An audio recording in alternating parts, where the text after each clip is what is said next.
There was a man with a bad heart, a telephone number scribbled on a cash register receipt, and a corpse on the other side of town.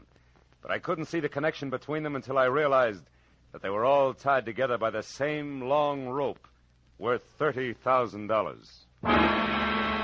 From the pen of Raymond Chandler, outstanding author of crime fiction, comes his most famous character as CBS presents The Adventures of Phillip Marlow.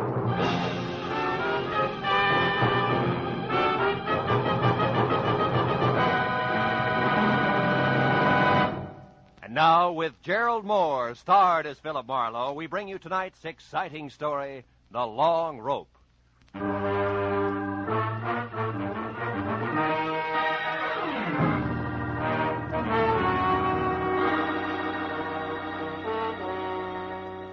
I'd finally wound up a sour case in which I'd been kicked around, disillusioned, and shortchanged. And in my book, a routine like that calls for relaxation. So I'd spent the morning sleeping and the afternoon in a Turkish bath, being worked over on the table by Nick Takalakis, a non-talking masseur who untied knots in more muscles than I thought I had.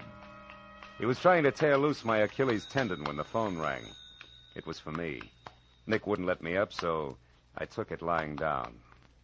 Yeah? Marlowe speaking? My name is Sidney Vanetta, Mr. Marlowe. I've tried all afternoon to reach you. Oh? Nick, what can I do for you, Mr. Vanetta? I've already made your reservation with American Airlines. You're leaving on the 10 o'clock plane tonight, and you're taking with you a set of pearls for a certain buyer in Chicago. Now, wait a minute, Mr. Vanetta. Maybe I can... No, maybe, Marlowe. I've checked thoroughly on you and find you entirely qualified, which is important because the pearls are a perfectly matched set in a rope valued at about $30,000. The buyer wants them, and I made up my mind just this morning to sell. The proceeds will go to my niece. Lucky girl. Indeed she is, particularly since I have no respect for her as a woman. She presumes to be a sculptress of all things, but she's my only heir.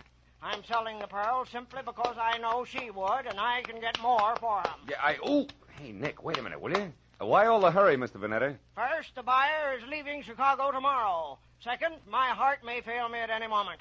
That's the hurry, Mr. Marlowe. I see. Well, I'll take the job, conditionally. But suppose I come out and talk with you. Telephones are deceptive. Very well. Come to 7241 Adams, just below Western. I'll expect you in an hour, at 6, sharp. Side door will be open, so let yourself in. Sounds like you're alone out there. I am. I just fired my nurse, a Miss Drew, and as stupid a woman as the earth was ever cursed. But I shouldn't get excited about it.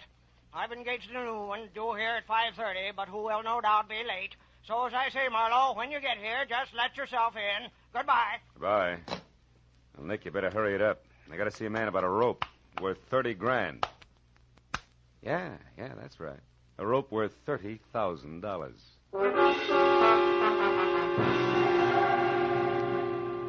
Vanetta's place on Adams was a big, fancy, and dirty gray place. 40 years ago, it had been a proud, expensive house.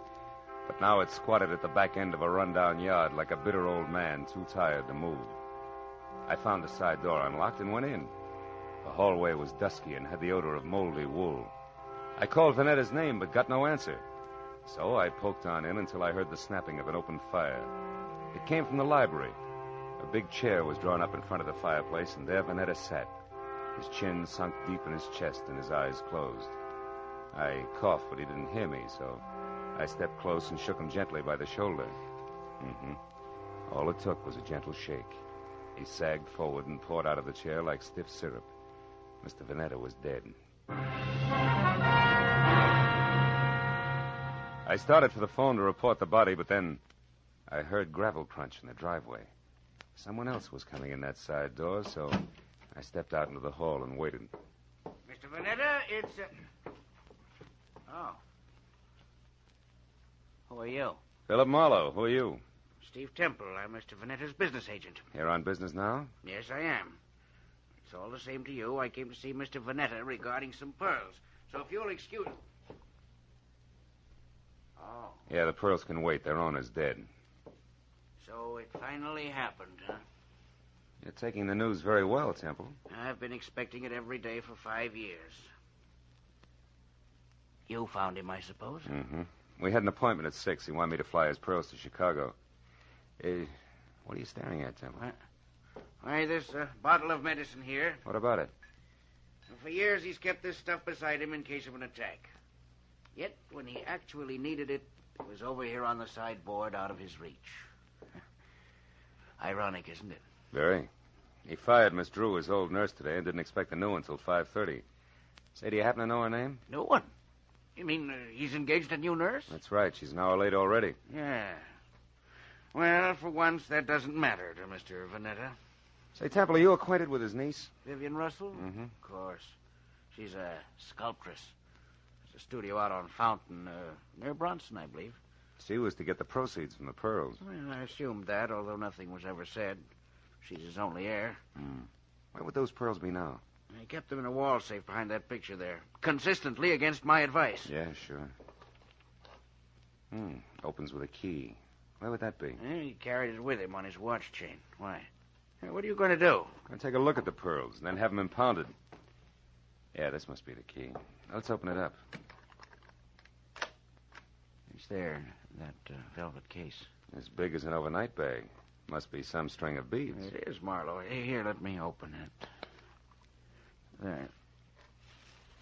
Right. It's nothing but tissue paper. Yeah. It's not too surprising. While Temple called the police and tried to keep the details straight on a natural death and an unnatural theft, I went over the room again with a new viewpoint. All that turned up without an easy explanation was one, a cash register receipt for $1.34 with the phone number Republic 2809 penciled on the back. And two, the peculiar position of Mr. Vanetta's medicine bottle, which Temple had already noticed. I dropped the receipt in my pocket and told Temple to wait for the law. He gave me his home address and phone number, and I promised to check in with him later and left. The first stop was a phone booth where I dug into the nurses' registries and hit pay dirt on the fourth call. Miss Drew? Yes, we have a Miss Drew. Is she the one who worked for Mr. Sidney Vanetta but was fired this afternoon? That's his opinion. Actually, Miss Drew quit. All right, have it your way. Where can I get in touch with her? She's right here where she's been since 3 o'clock this afternoon. What is the nature of your business, sir? Never mind. You've already answered my question. But look, Mr. Vanetta hired another nurse to replace Miss Drew. Is the new girl one of yours? Absolutely not. Mr. Vanetta will never get another nurse from this registry or from any other that I know of. You're so right. He's utterly impossible to please in any way, and we're through trying. Goodbye. Well, Miss Drew was in the clear, and Vanetta began to focus as a pretty odd Johnny. But I was still trying to figure why the new nurse hadn't shown up when I reached for a cigarette and brought out the cash register receipt with the phone number on the back. So I tried it. Republic 2809. It rang, but nothing happened. I got in my car then and drove up to Hollywood and out Fountain to Bronson, where the only Vanetta heir, Miss Vivian Russell, had a studio. It was a converted double garage with a lot of north windows, so her new close-to-the-ground Hudson sat outside in the driveway. The adjoining four-room apartment looked cozy enough, if you liked wading through chunks of marble and eating off of last week's newspaper. Yeah, I was braced for a dowdy Amazon with broken fingernails as I rang the bell. That's why the dainty 118 pounds of taboo-scented blonde, who was clad in 10 chartreuse yards of whispering silk cut like lounging pajamas, caught me as flat-footed as a duck when she opened the door. Hi. Did you want something? Yes. Yeah. My name is Marlowe. I'd like to speak to Miss Vivian Russell. You are. So go ahead and enjoy yourself, Marlowe. May I come inside? I have some bad news, Miss Russell. Oh, sure. Come on in. Now, shall I sit down or just hang on to something? Suit yourself. Your uncle, Mr. Vanetta, died this afternoon. Oh, his heart finally gave up, did it, huh? Yeah, but you shouldn't go all to pieces like that, Vivian. Now, wait. He meant nothing to me, but I'm glad his suffering is over. The pearls are missing, too. Well, really? What happened to them? They were stolen. And don't tell me that means nothing to you, because you're getting the money, $30,000 worth. What? Uncle Sidney intended to give me the money from those pearls? How do you know that? I'm a private detective. He told me he was my client. Oh, then you're out of a job. Say, how would you like to work for me, Marlowe? I'm serious. Now I want those pearls back, you know. Now, for $25 a day in expenses, it's a deal. Now, you tell me something. Who did your uncle hire today to replace Miss Drew? The nurse? Why, I didn't even know Miss Drew had been fired. How did you know she didn't quit? With Uncle Sidney? Try me again. Republic 2809. That doesn't mean a thing. You know, Marlowe, You've got an awfully good head. Are you speaking as a sculptress or just an ordinary chiseler? And what is that crack supposed to mean? You didn't know you were getting the money legally. You might have taken the pearls yourself. Oh, stop it, Marlowe. Okay, client. Well, I'll run along. I've got work to do. All right, but don't forget that all work and no play makes for a dull companion. Yes, and it also makes $25 a day. I'll be seeing you. All the way down Sunset Divine Street, I kept telling myself a buck's a buck, regardless. But the idea that I'd been grabbed at stayed with me.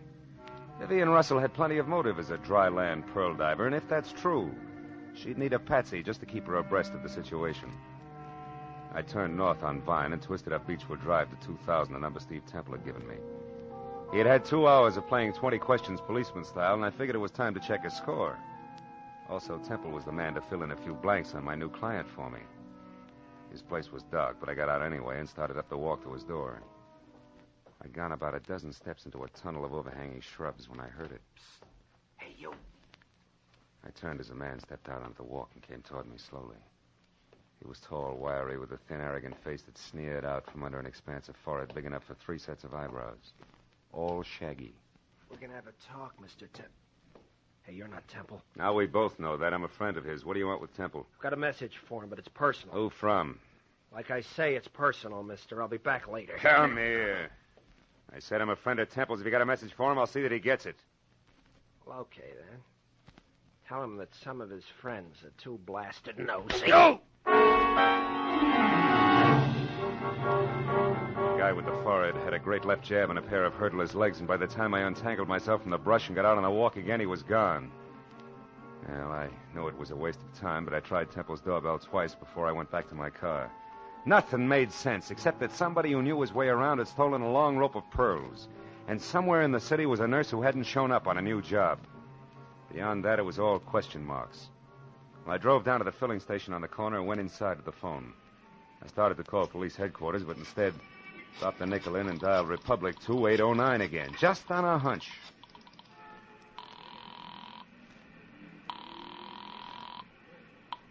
Lieutenant Ibarra speaking. Ibarra? I didn't dial you, Ibarra. What? This is Marlowe. Well, you got me anyway. Well, listen, Phil, I hear you're on that Vanetta case. Yeah. If it'll help you any, the coroner says definitely he died of a heart attack. No homicide involved. Thanks, Lieutenant. Hey, but look, where are you now? And a flat on the corner of Union and 59th Street. Why? Well, is that phone number there, Republic 2809? Well, that's a great piece of deduction. You just called it. Ibarra, listen, I found that number at Vanetta's place this afternoon. What's going on down There's there? a girl here named Betty Larson. Yeah, she's a nurse, right? No, wrong, Phil. She's a corpse. Oh. Before that, she was a waitress. Just a waitress. Somebody came to her door and killed her for no apparent reason whatsoever.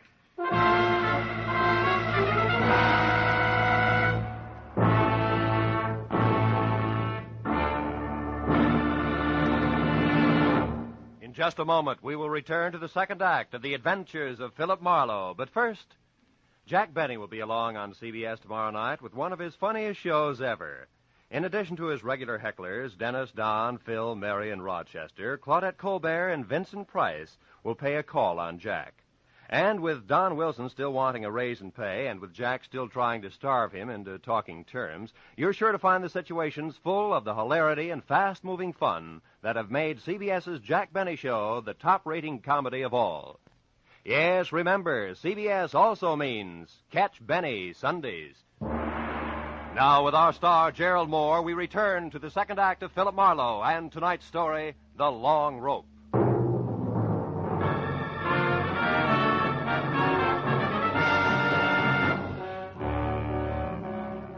It was 40 minutes of thick stop-and-go traffic from the time I quit talking to Ibarra until I pulled up near the 4 stories of faded, sagging tenement on the corner of Union and 59th.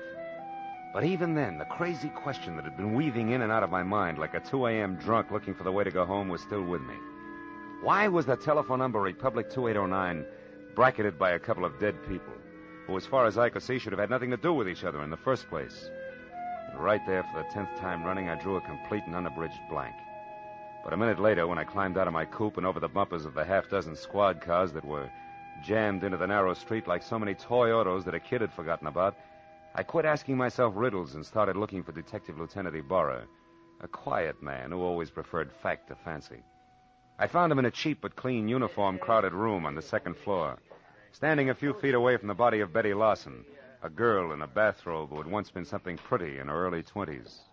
Well, Phil, the coroner says she was shot twice in the chest at close range, died instantly. Is that where she fell, Lieutenant, there near the door? Yeah, looks like she just gotten home and into her robe and someone she didn't know knocked on the door. The safety chain was still on when we got here. The windows lead no place. Those chains let a door open just wide enough for the barrel of a gun, is that it? Yeah, but how does all this add with those missing pearls and the rest of that business over on Adams, Marlowe? Not like 2 and 2, believe me. So far, Ibarra, the only question is the telephone number. Tell me, where did this Betty Lawson work? Well, we haven't gotten that far yet. So long, Lieutenant. Yeah, so long. Right now, we only know that she was a waitress who stayed here with her brother, who was some kind of a student. They got along pretty well together. She was single, too. Lived here since... Oh, wait a minute. Tiny Bar. Oh, yeah, Mooney. Ryan's Cafe, huh? Ryan himself runs it. Okay. No, I'll check it personally, right? Hey, is that where she worked, Ibarra, Ryan's Cafe? Yeah, but it's funny, Phil. She lived here since early 1947. And Mooney tells me she worked that 24-hour hash house just as long, yet it's way over on the other side of town in Western. Western and where, Ibarra? The 2300 block. Should be near Washington. Washington, which is only 1 block from Adams, and that starts to close the big circle. What do you mean, Marlowe? Well, that the Vanetta place is on Adams near Western. Look, Ibarra, how about letting me huddle over a cup of Ryan's coffee before the law steps in, huh? Oh, you got a hunch you want to check, Phil? Yeah, that and a cash register receipt. What do you say? All right, but play it close, fellow. Ryan probably doesn't know about this yet. No? Unless, of course, he squeezed the trigger. Goodbye, Ibarra.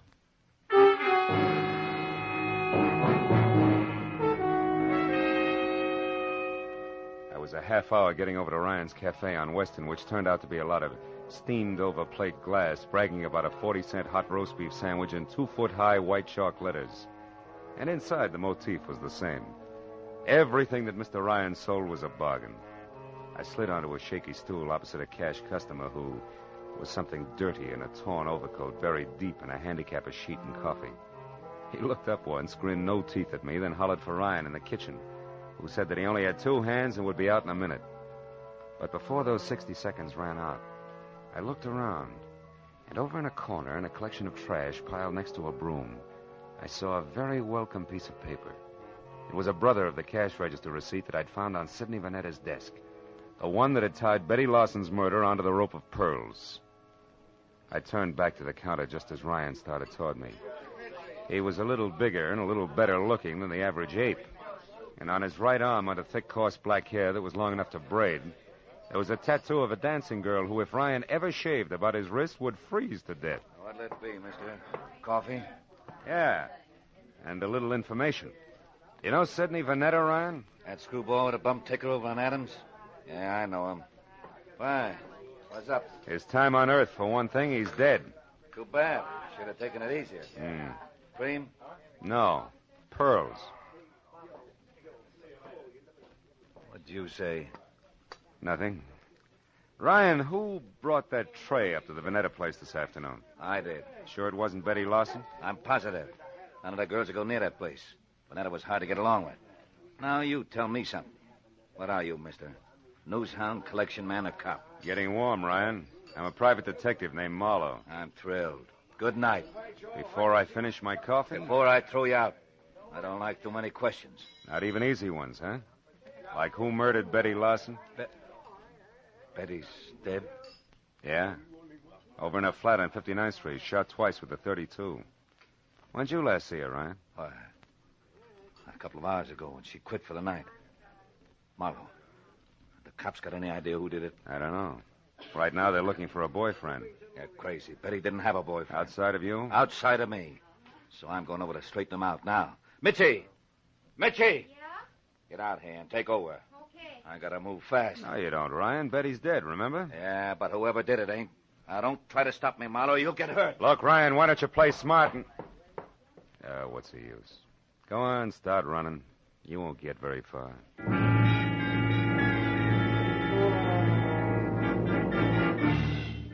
For the first time that night, I felt sure of what I was saying.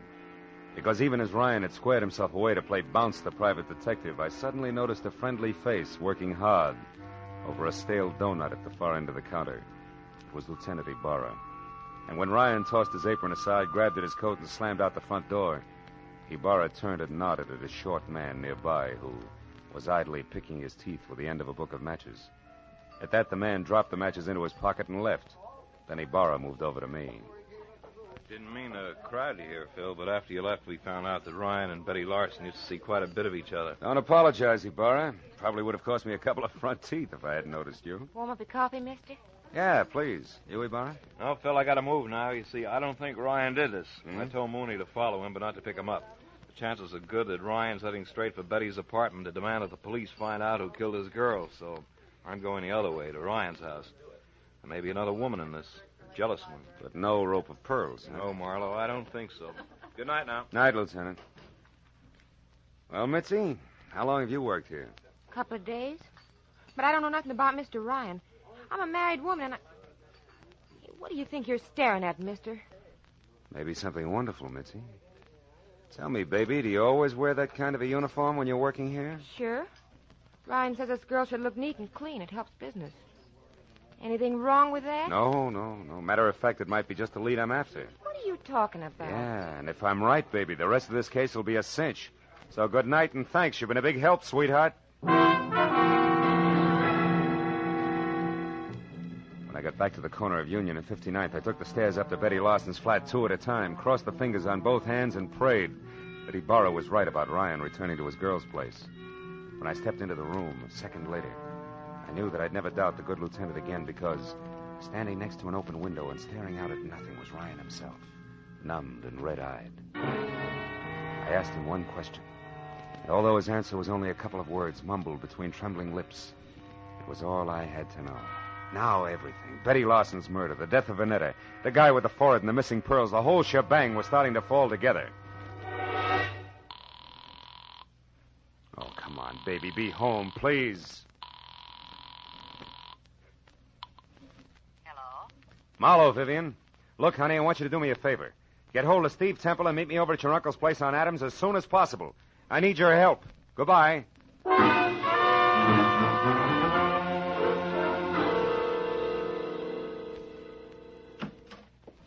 Marlowe, what took you so long? I understood you needed our help and in a hurry at that.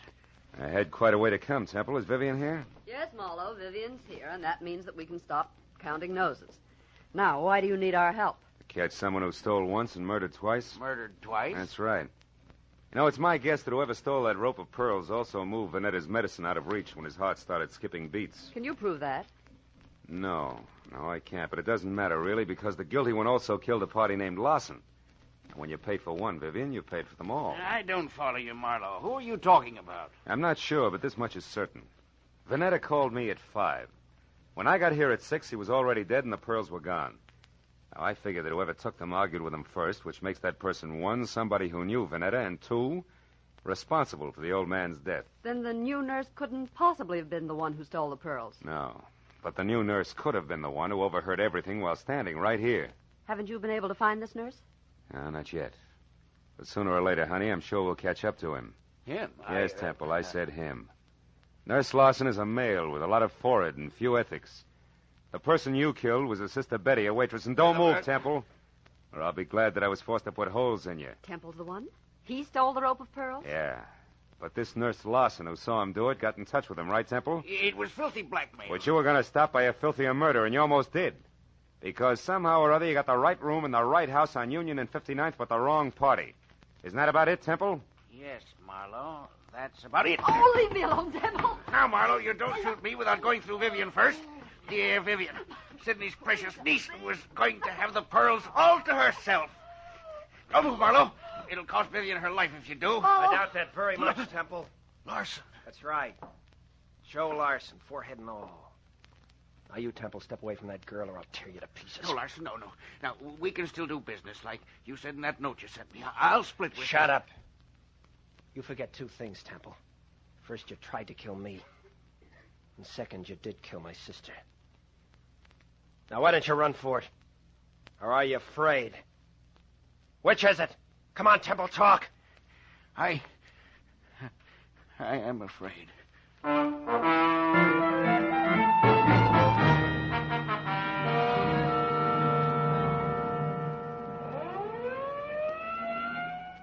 Marlowe, that just about winds things up. Yep. Joe Lawson sent up for attempted extortion, and Temple... Sent up for good. Mm-hmm. Say, Marlowe, when you called a while ago and said that you wanted Temple and me to help you, did you know then that Temple was the murderer? No, I didn't, Vivian.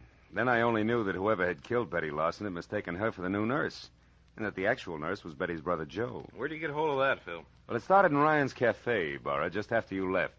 I had nurses on the brain, I guess. And when I took a good look at the waitress there, I suddenly realized that her white uniform, white shoes, and white cap could easily confuse a guy like Temple, who also had nurses on the brain. Well, I can see a killer making a mistake about appearances, all right, but I still don't understand how it is that the telephone number of my uncle's nurse turned out to be Betty's apartment. Because a nurse did live there, honey. Betty's brother was a medical student, part-time male nurse, and full-time bum. You see, Ryan, who brought food to Uncle Sidney, knew that he needed a new nurse, and he sold him on the idea of Joe Lawson, because he wanted his girlfriend's brother to have a job. Oh, I get it. Say, I know what I'm going to do with those pearls. Sell them? To the highest bidder. Oh, no, I'm going to break up that set. Break up the set. Yeah, I'd like very much to get a pair of earrings out of them. Oh, and for each of you, a set of cufflinks. Good night, gentlemen.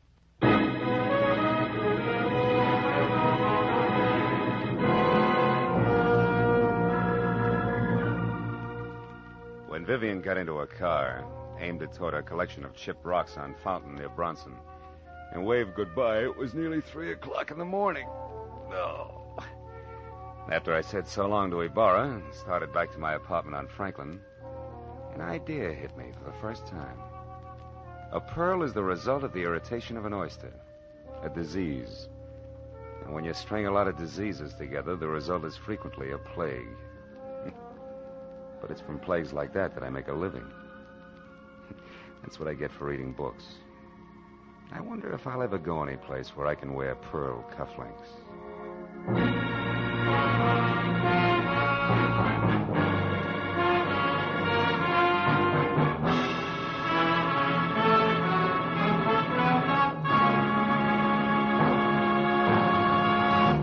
The Adventures of Phillip Marlow, created by Raymond Chandler, stars Gerald Moore and is produced and directed by Norman MacDonald. Script is by Mel Donnelly, Robert Mitchell, and Gene Levitt.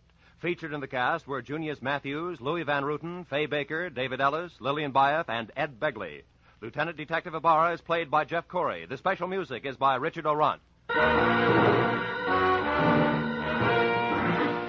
Be sure and be with us again next week when Phillip Marlow says... A corpse that wouldn't stay dead, a pistol with a silencer on it, and a fortune in a black satchel spelled death for the big city boys when they finally got together in lonesome Arizona. Population 802.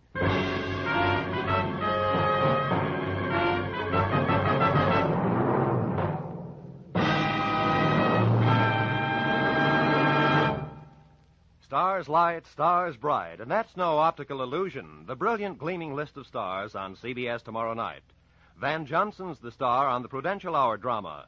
Spike Jones will positively appear in a sketch getting the war paint off Bob Hope's latest movie. Jack Benny will have Claudette Colbert and Vincent Price as his special guests. Amos and Andy, Dashiell Hammett, Sam Spade, and Lum and Abner are the next bright stars in line. Then Helen Hayes, First Lady of the Stage, starring on her Sunday night Electric Theater, followed by Hollywood's own Eve Arden in the wonderfully comic series Our Miss Brooks. In the next to closing, another bright comedy, Life with Luigi, and the whole star lineup, topped off by the world's most brilliant addlepates, the experts on It Pays to Be Ignorant. Jack Benny's program will come to you over all of these same stations, and the others in this vast array of stars will be heard over most of them. Top writers, top directors, and top stars of American show business come to you on CBS. Now, stay tuned for Gangbusters, which follows immediately. This is Roy Rowan speaking for CBS, the Columbia Broadcasting System.